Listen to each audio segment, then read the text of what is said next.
O Grande Conflito, capítulo 4. Um povo que difunde luz.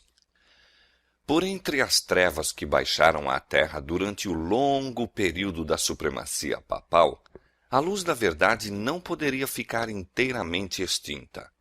Em cada época, houve testemunhas de Deus, homens que acalentavam fé em Cristo como o único mediador entre Deus e o homem, que mantinham a Escritura Sagrada como a única regra de vida e santificavam o verdadeiro sábado. Quanto o mundo deve a estes homens, a posteridade jamais saberá. Foram estigmatizados como hereges, impugnados os seus motivos, criticado o seu caráter e suprimidos, difamados ou mutilados os seus escritos. No entanto, permaneceram firmes e de século em século mantiveram a fé em sua pureza como sagrado legado às gerações vindouras. A história do povo de Deus durante os séculos de trevas que se seguiram à supremacia de Roma está escrita no céu, mas pouco espaço ocupa nos registros humanos. Poucos traços de sua existência se podem encontrar, a não ser nas acusações de seus perseguidores. Foi tática de Roma obliterar todo vestígio de dissidência de suas doutrinas ou decretos. Foi tática de Roma obliterar todo vestígio de dissidência de suas doutrinas ou decretos. Tudo que fosse herético, quer pessoas, quer escritos, procurava ela destruir. Expressões de dúvida ou questões quanto à autoridade dos dogmas papais eram suficientes para tirar a vida do rico ou pobre, elevado ou humilde. Roma se esforçava também por destruir todo o registro de sua crueldade para com os que discordavam dela. Os concílios papais decretavam que livros ou escritos contendo relatos desta natureza deveriam ser lançados às chamas. Antes da invenção da imprensa, os livros eram pouco numerosos e de forma desfavorável à preservação. Portanto, pouco havia a impedir que os romanistas levassem a efeito o seu desígnio. Nenhuma igreja dentro dos limites da jurisdição romana ficou muito tempo sem ser perturbada no gozo da liberdade de consciência. Mal o papado obtivera poder, estendeu os braços para esmagar a todos os que recusassem a reconhecer-lhe o domínio, e uma após outra, submeteram-se as igrejas ao seu governo. Na Grã-Bretanha, o primitivo cristianismo muito cedo deitou raízes. O evangelho, recebido pelos bretões nos primeiros séculos, não se achava então corrompido pela apostasia romana. A perseguição dos imperadores pagãos, que se estendeu mesmo até aquelas praias distantes, foi a única dádiva que a primeira igreja da Bretanha recebeu de Roma. Muitos dos cristãos, fugindo da perseguição na Inglaterra, encontraram refúgio na Escócia. Daí, a verdade foi levada à Irlanda, sendo em todos estes países recebida com alegria. Quando os saxões invadiram a Bretanha, o paganismo conseguiu predomínio. Os conquistadores desdenharam ser instruídos por seus escravos e os cristãos foram obrigados a retirar-se para as montanhas e agrestes pauís. Não obstante, a luz por algum tempo oculta continuou a arder. Na Escócia, um século mais tarde, brilhou ela com um fulgor que se estendeu a muito longínquas terras.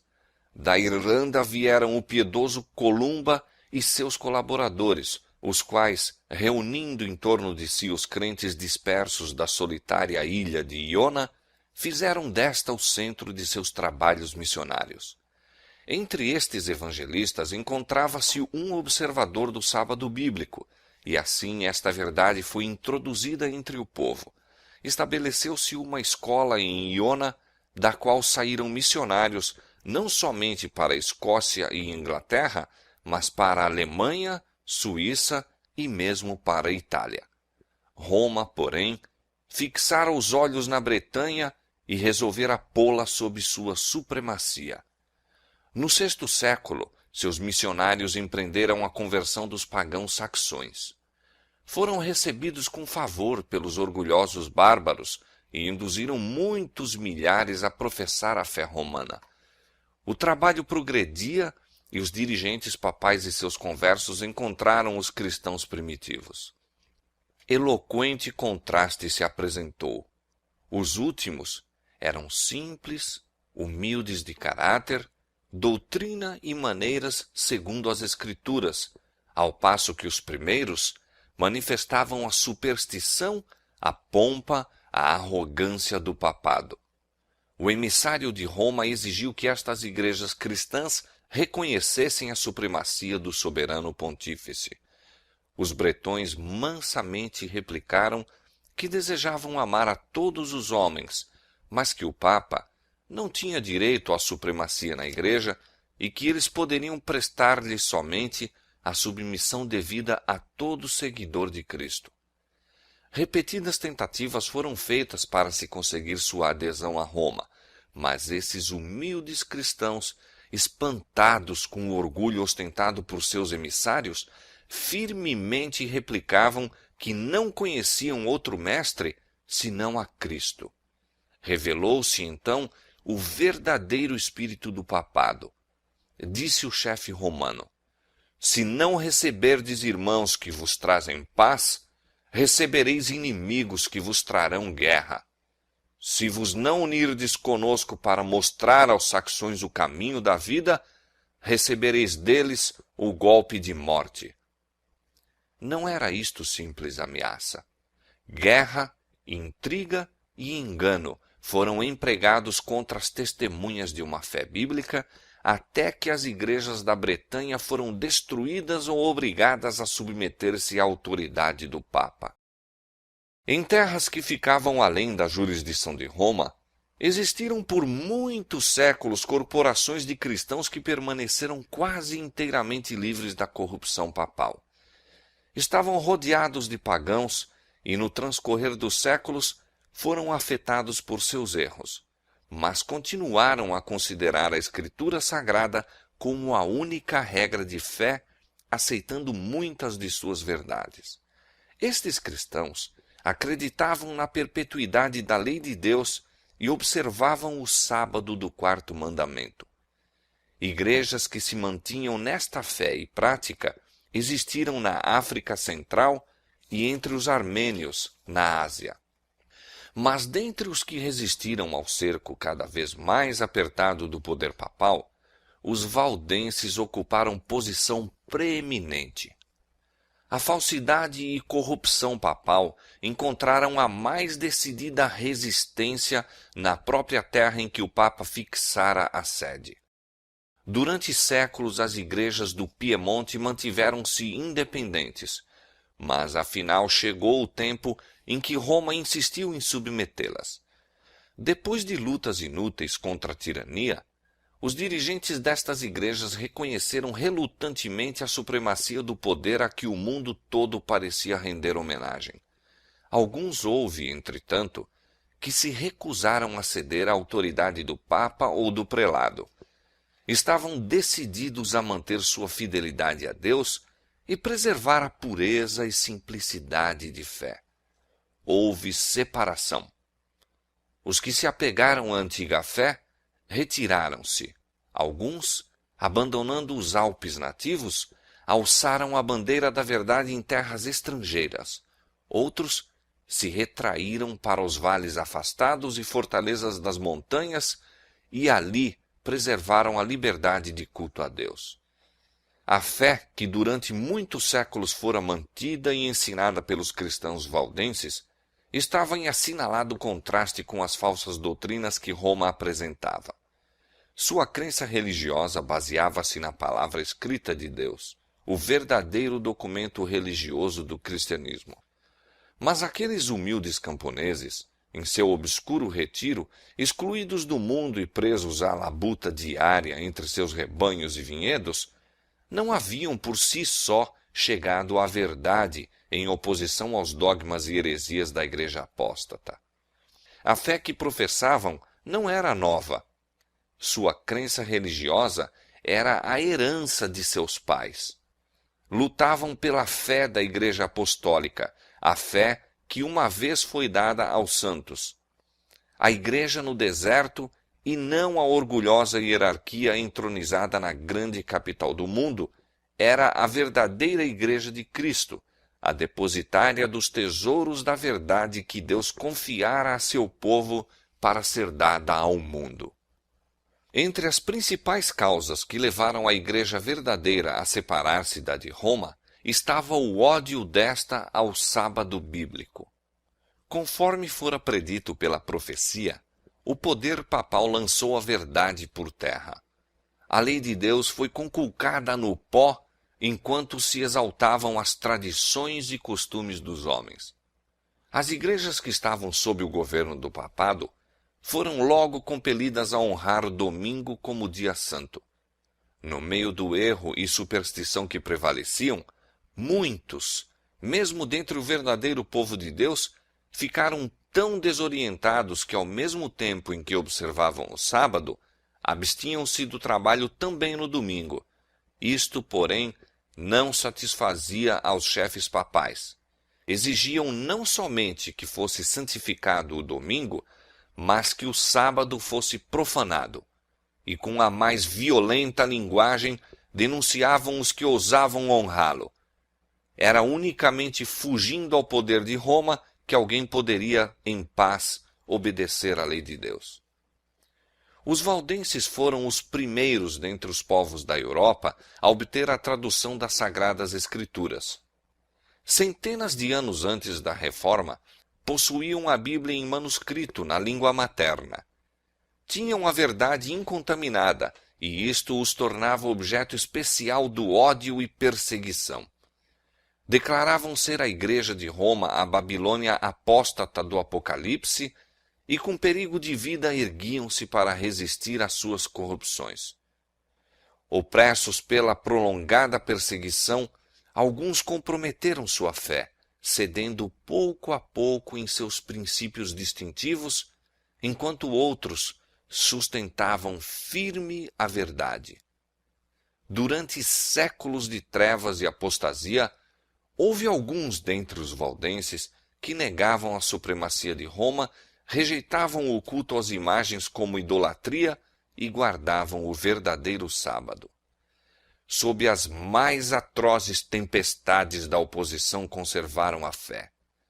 Acossados, embora pela espada dos saboianos, e queimados pela fogueira romana, mantiveram-se sem hesitação ao lado da palavra de Deus e de sua honra.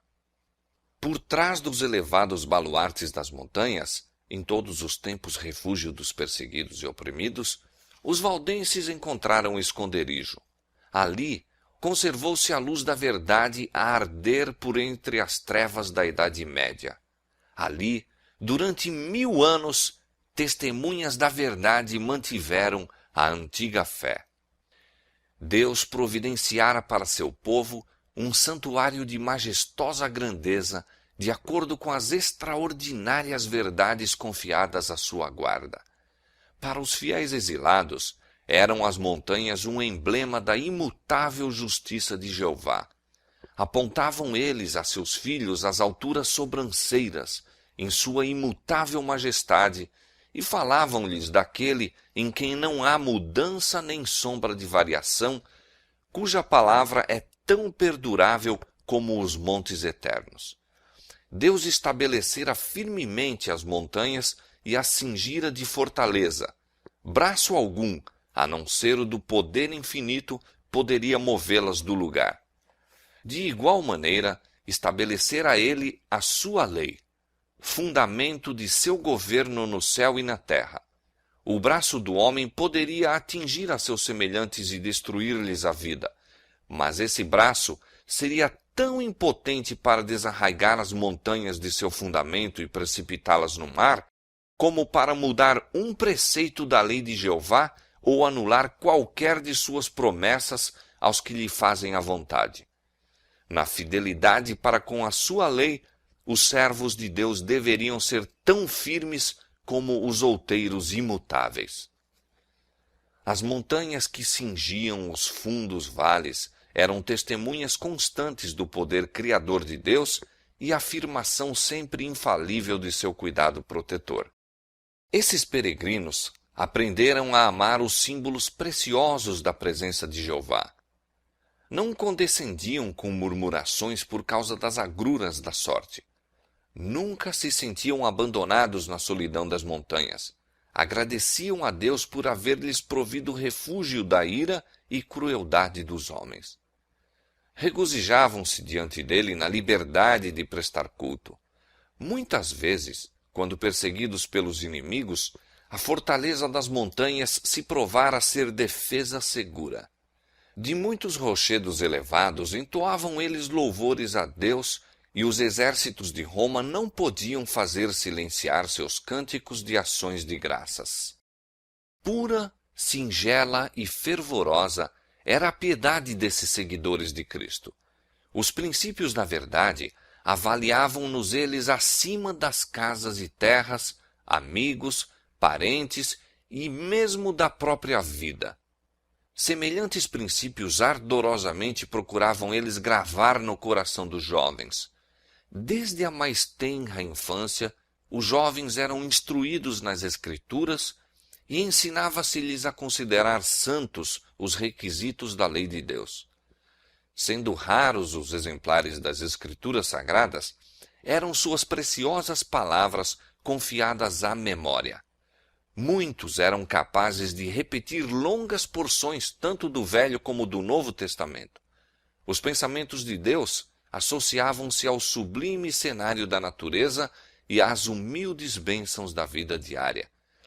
Criancinhas aprendiam a olhar com gratidão a Deus como o doador de toda mercê e conforto.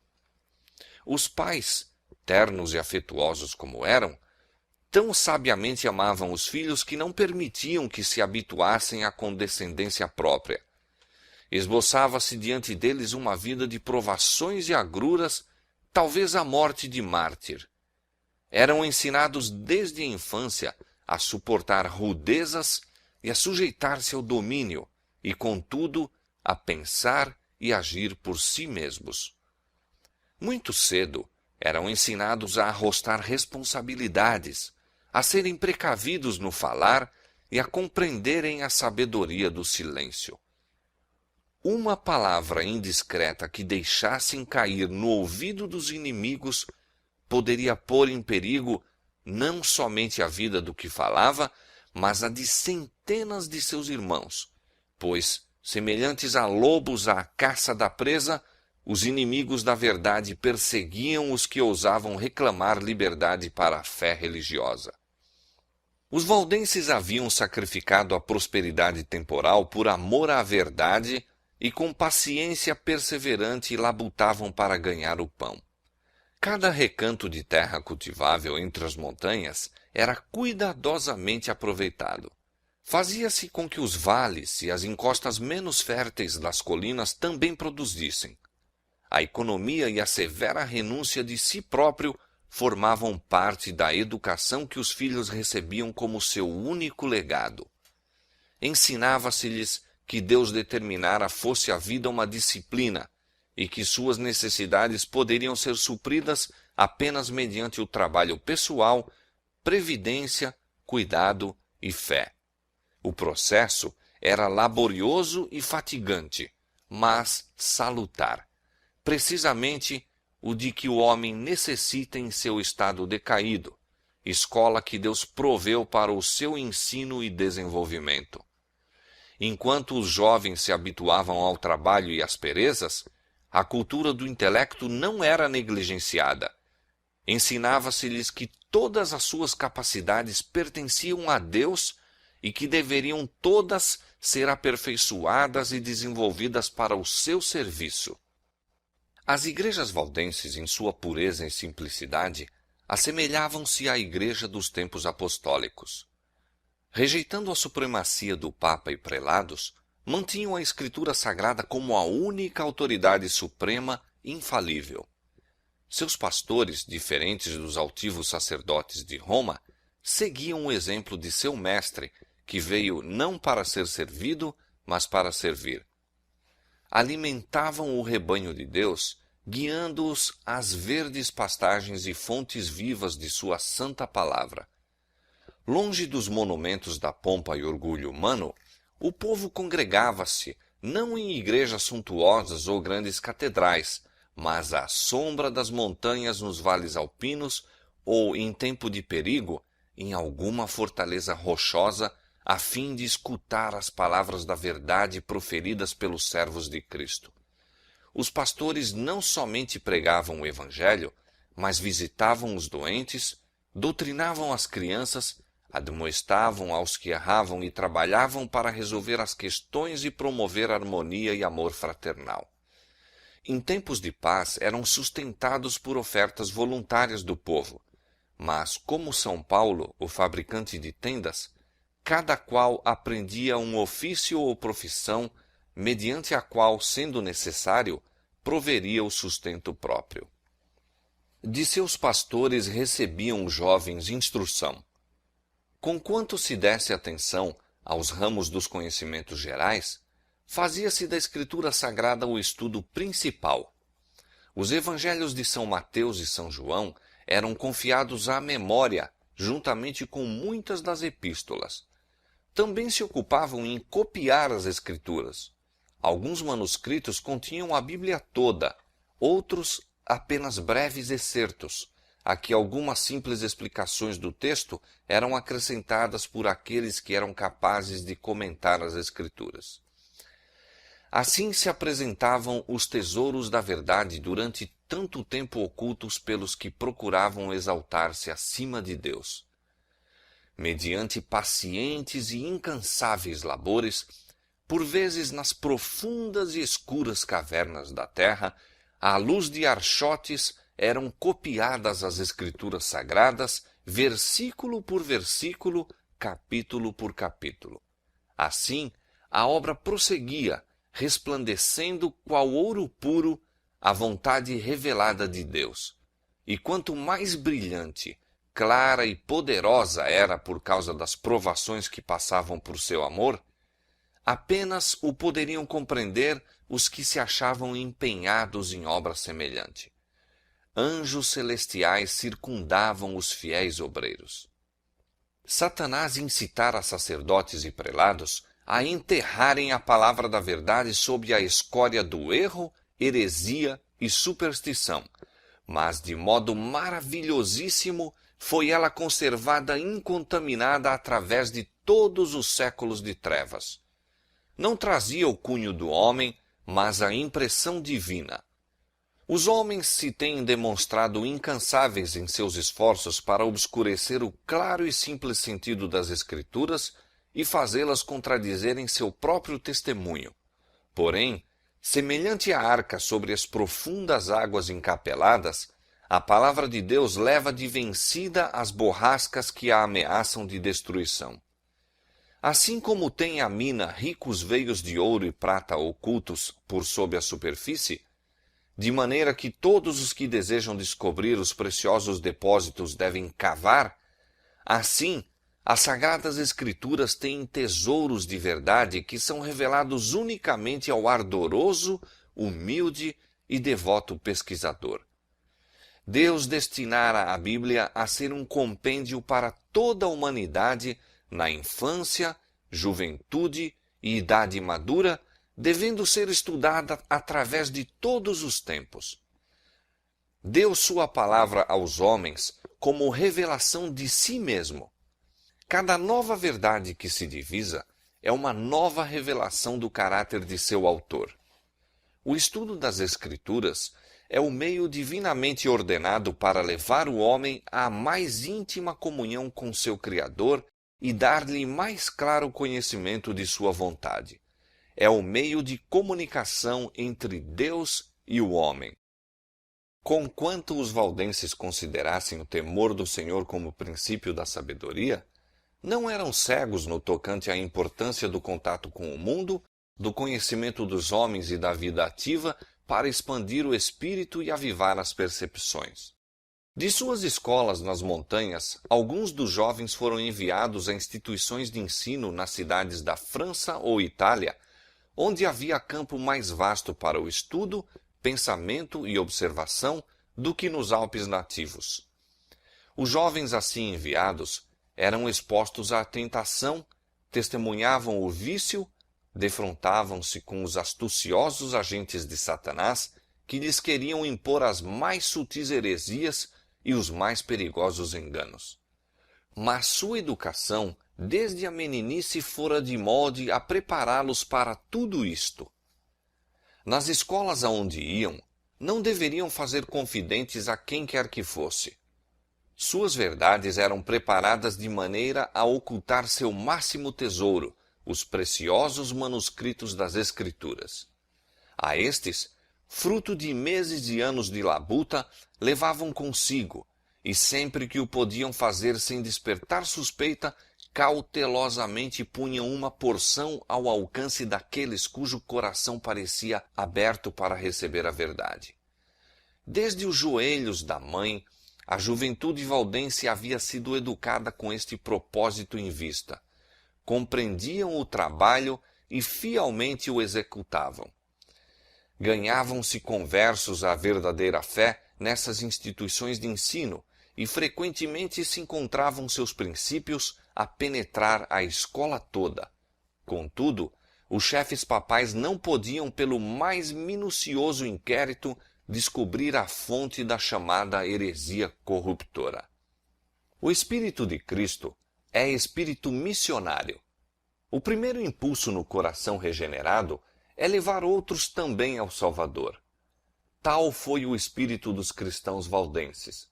Compreendiam que Deus exigia mais deles do que simplesmente preservar a verdade em sua pureza nas suas próprias igrejas, e que sobre eles repousava a solene responsabilidade de deixarem sua luz resplandecer aos que se achavam em trevas.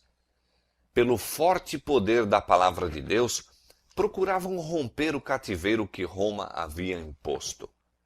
Os ministros valdenses eram educados como missionários, exigindo-se primeiramente de cada um que tivesse a expectativa de entrar para o ministério a aquisição de experiência como evangelista. Cada um deveria servir 3 anos em algum campo missionário antes de assumir o encargo de uma igreja em seu país. Este serviço, exigindo logo de começo renúncia e sacrifício, era a introdução apropriada à vida pastoral naqueles tempos que punham à prova a alma. Os jovens que recebiam a ordenação para o sagrado mistério viam diante de si não a perspectiva de riquezas e glória terrestre, mas uma vida de trabalhos e perigo, e possivelmente o destino de mártir. Os missionários iam de 2 em 2, como Jesus enviara seus discípulos. Cada jovem tinha usualmente por companhia um homem de idade e experiência, achando-se aquele sob a orientação do companheiro, que ficava responsável por seu ensino e a cuja instrução se esperava que seguisse.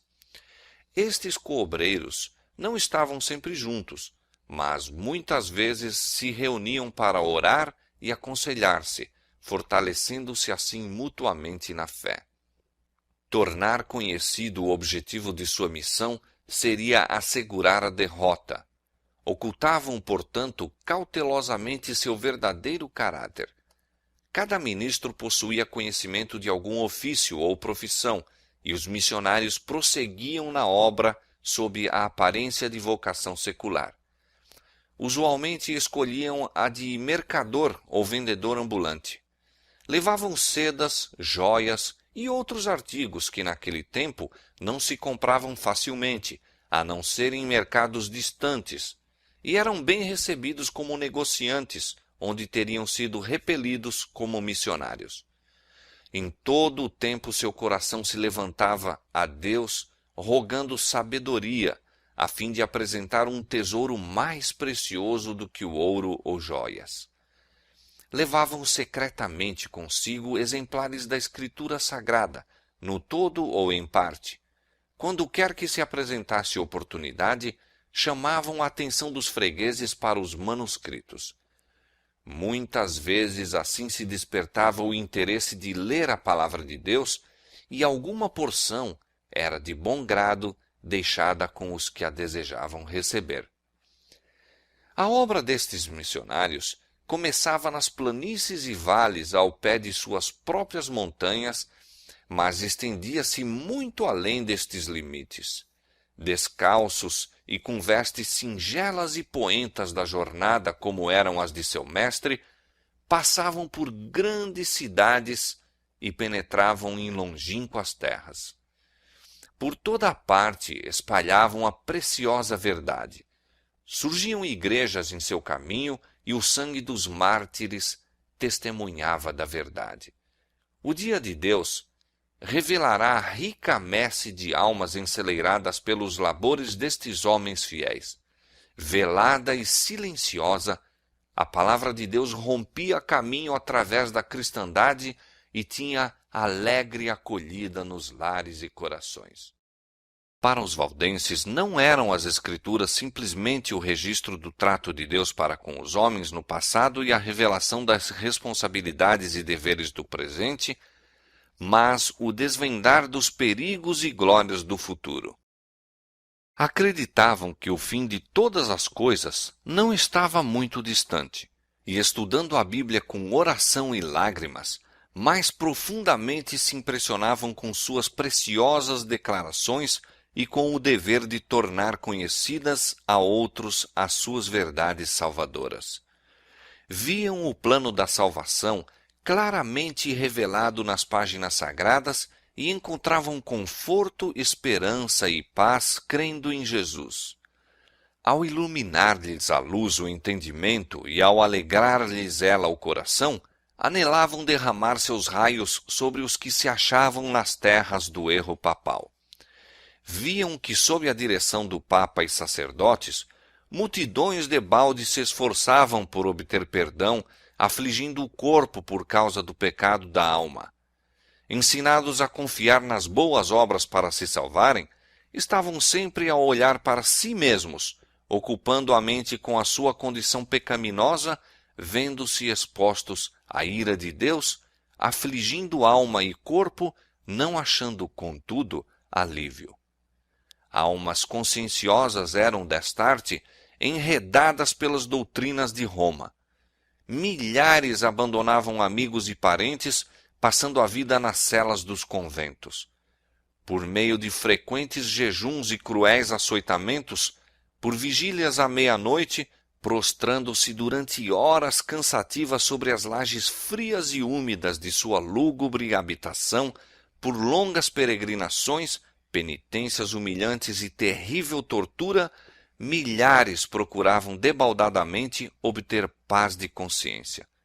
Oprimidos por uma intuição de pecado e perseguidos pelo temor da ira vingadora de Deus, muitos continuavam a sofrer até que a natureza exausta se rendia e, sem um resquício de luz ou esperança, baixavam à sepultura.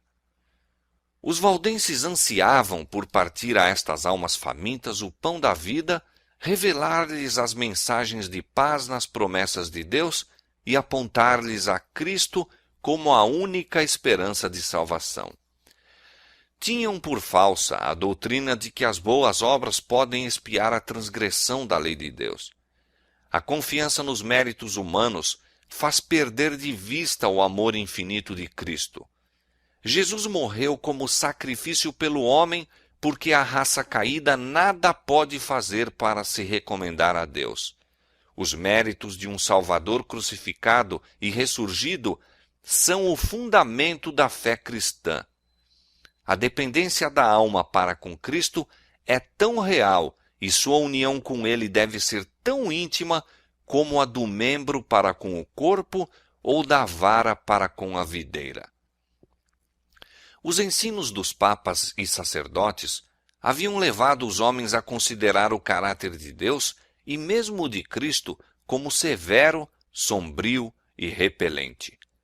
Representava-se o Salvador tão destituído de simpatia para com o homem em seu estado decaído, que devia ser invocada a mediação de sacerdotes e santos. Aqueles cuja mente fora iluminada pela palavra de Deus Anelavam guiar estas almas a Jesus como seu compassivo e amante Salvador, que permanece de braços estendidos a convidar todos a irem a Ele com seu fardo de pecados, seus cuidados e fadigas. Almejavam remover os obstáculos que Satanás havia acumulado para que os homens não pudessem ver as promessas e ir diretamente a Deus, confessando os pecados e obtendo perdão e paz. Ardorosamente desvendava o missionário valdense as preciosas verdades do Evangelho ao espírito inquiridor. Citava com precaução as porções cuidadosamente copiadas da Sagrada Escritura. Era sua máxima alegria infundir esperança à alma conscienciosa, ferida pelo pecado, e que tão somente podia ver um Deus de vingança, esperando para executar justiça.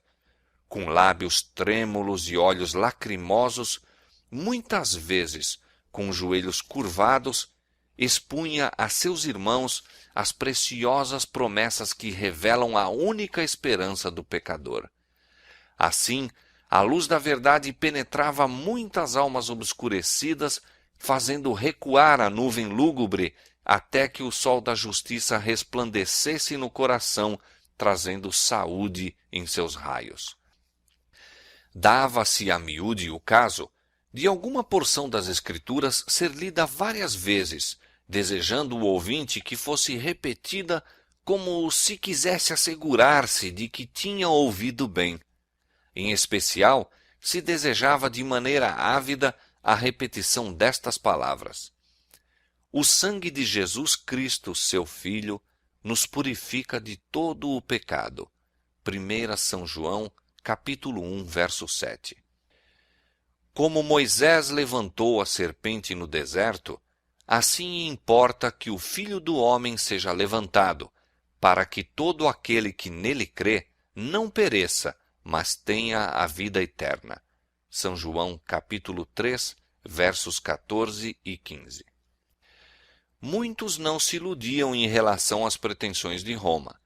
Viam quão vã é a mediação de homens ou anjos em favor do pecador. Raiando-lhes na mente a verdadeira luz, exclamavam com regozijo: Cristo é meu sacerdote, seu sangue é meu sacrifício, seu altar é meu confessionário. Confiavam-se inteiramente aos méritos de Jesus, repetindo as palavras: sem fé é impossível agradar-lhe. Hebreus capítulo 11, verso 6. Nenhum outro nome há, dado entre os homens, pelo qual devamos ser salvos. Atos capítulo 4, verso 12. A certeza do amor de um Salvador parecia, a algumas destas pobres almas agitadas pela tempestade, coisa por demais vasta para ser abrangida. Tão grande era o alívio que sentiam, tal a inundação de luz que lhes sobrevinha, que pareciam transportadas ao céu. Punham confiantemente suas mãos na de Cristo, firmavam os pés sobre a rocha dos séculos, bania-se todo o temor da morte. Podiam agora ambicionar a prisão e a fogueira, se desse modo honrassem o nome de seu Redentor. Em lugares ocultos era a palavra de Deus apresentada e lida algumas vezes a uma única alma, outras a um pequeno grupo que anelava a luz e a verdade. A miúde, a noite toda era passada desta maneira. Tão grande era o assombro e admiração dos ouvintes, que o mensageiro da misericórdia frequentemente se via obrigado a cessar a leitura até que o entendimento pudesse aprender as boas novas da salvação. Era comum proferirem-se palavras como estas: aceitará Deus em verdade a minha oferta? Olhar-me-á benignamente? Perdoar-me-á ele? Lia-se a resposta: vinde a mim todos os que estáis cansados e oprimidos, e eu vos aliviarei. Mateus capítulo 11, verso 28. A fé se apegava à promessa, ouvia-se a alegre resposta: nada mais de longas peregrinações, nada de penosas jornadas aos relicários sagrados. Posso ir a Jesus tal como estou, pecador e ímpio, e ele não desprezará a oração de arrependimento. Perdoados te são os teus pecados. Os meus pecados, efetivamente os meus, podem ser perdoados. Enchia o coração uma onda de sagrada alegria, e o nome de Jesus era engrandecido em louvores e ações de graças. Estas almas felizes voltavam para casa a fim de difundir a luz, repetir a outros tão bem quanto podiam a nova experiência de que acharam o caminho verdadeiro e vivo. Havia um estranho e solene poder nas palavras das Escrituras que falava diretamente ao coração dos que se achavam anelantes pela verdade. Era a voz de Deus e levava a convicção aos que ouviam. O mensageiro da verdade continuava o seu caminho, mas seu aspecto de humildade, sua sinceridade, ardor e profundo fervor eram assuntos de observação frequente. Em muitos casos, os ouvintes não lhe perguntavam de onde viera ou para onde ia. Ficavam tão dominados, a princípio pela surpresa e depois pela gratidão e alegria, que não pensavam em interrogá-lo. Quando insistiam com ele para os acompanhar às suas casas, respondia-lhes que devia visitar as ovelhas perdidas do rebanho. Não seria ele um anjo do céu? Indagavam. Em muitos casos, não mais se via o mensageiro da verdade. Seguira para outros países, ou a vida se lhe consumia em algum calabouço desconhecido, ou talvez seus ossos estivessem alvejando no local em que testificara da verdade. Mas as palavras que deixara após si não poderiam ser destruídas. Estavam a fazer sua obra no coração dos homens. Os benditos resultados só no dia do juízo se revelarão plenamente. Os missionários valdenses estavam invadindo o reino de Satanás e os poderes das trevas despertavam para maior vigilância. Todo esforço para avanço da verdade era observado pelo príncipe do mal e ele excitava os temores de seus agentes. Os chefes papais viram grande perigo para sua causa no trabalho destes humildes itinerantes. Se fosse permitido à luz da verdade resplandecer sem impedimento, varreria as pesadas nuvens do erro que envolviam o povo. Haveria de dirigir o espírito dos homens a Deus unicamente, talvez destruindo, afinal, a supremacia de Roma. A própria existência deste povo, mantendo a fé da antiga igreja, era testemunho constante da apostasia de Roma e, portanto, excitava o ódio e perseguição mais atrozes. Sua recusa de renunciar às Escrituras era também ofensa que Roma não podia tolerar. Decidiu-se ela a exterminá-los da terra. Começaram então as mais terríveis cruzadas contra o povo de Deus em seus lares montesinos. Puseram-se inquisidores em suas pegadas, e a cena do inocente Abel tombando ante o assassino Caim repetia-se frequentemente. Reiteradas vezes foram devastadas as suas férteis terras, destruídas as habitações e capelas, de maneira que onde houvera campos florescentes e lares de um povo simples e laborioso, restava apenas um deserto. Assim como o animal de rapina se torna mais feroz provando sangue, a ira dos sectários do Papa acendia-se com maior intensidade com o sofrimento de suas vítimas. Muitas destas testemunhas da fé pura foram perseguidas através das montanhas e caçadas nos vales em que se achavam escondidas, encerradas por enormes florestas e píncaros rochosos. Nenhuma acusação se poderia fazer contra o caráter moral da classe proscrita.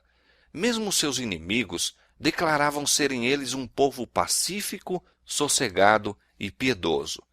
Seu grande crime era não quererem adorar a Deus segundo a vontade do Papa.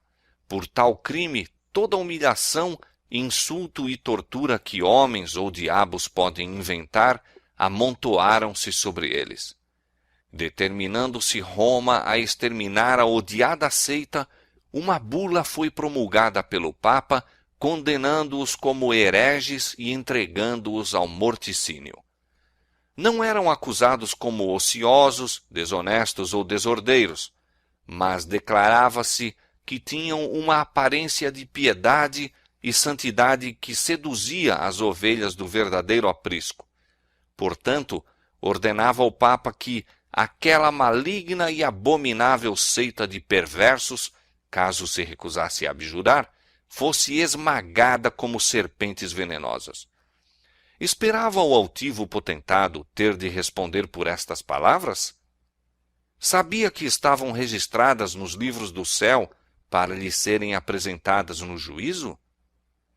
Quando o fizestes a um destes meus pequeninos irmãos, disse Jesus, a mim o fizestes.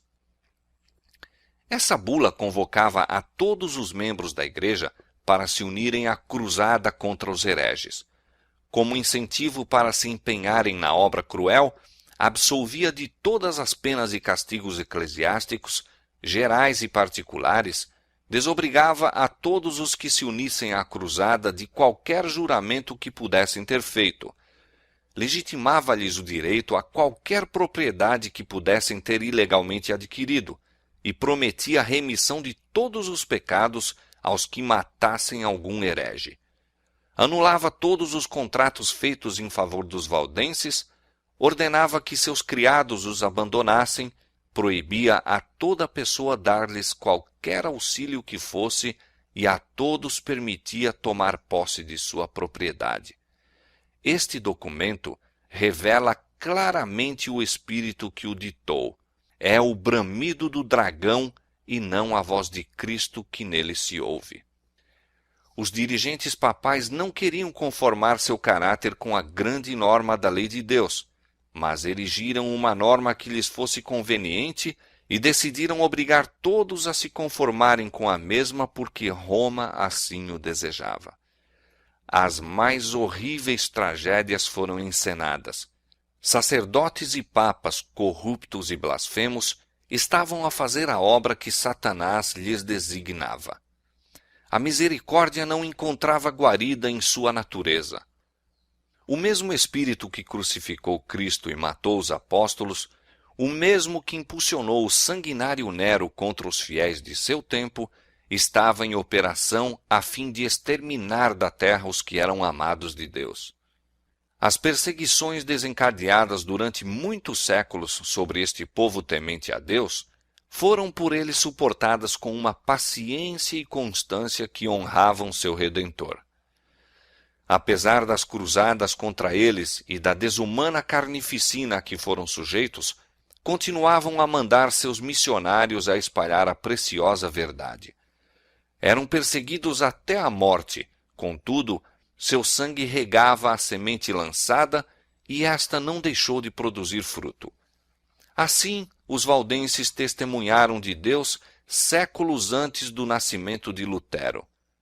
Dispersos em muitos países, plantaram a semente da reforma que se iniciou no tempo de Wycliffe, cresceu larga e profundamente nos dias de Lutero e deve ser levada avante até ao final do tempo por aqueles que também estão dispostos a sofrer todas as coisas pela palavra de Deus e pelo testemunho de Jesus Cristo.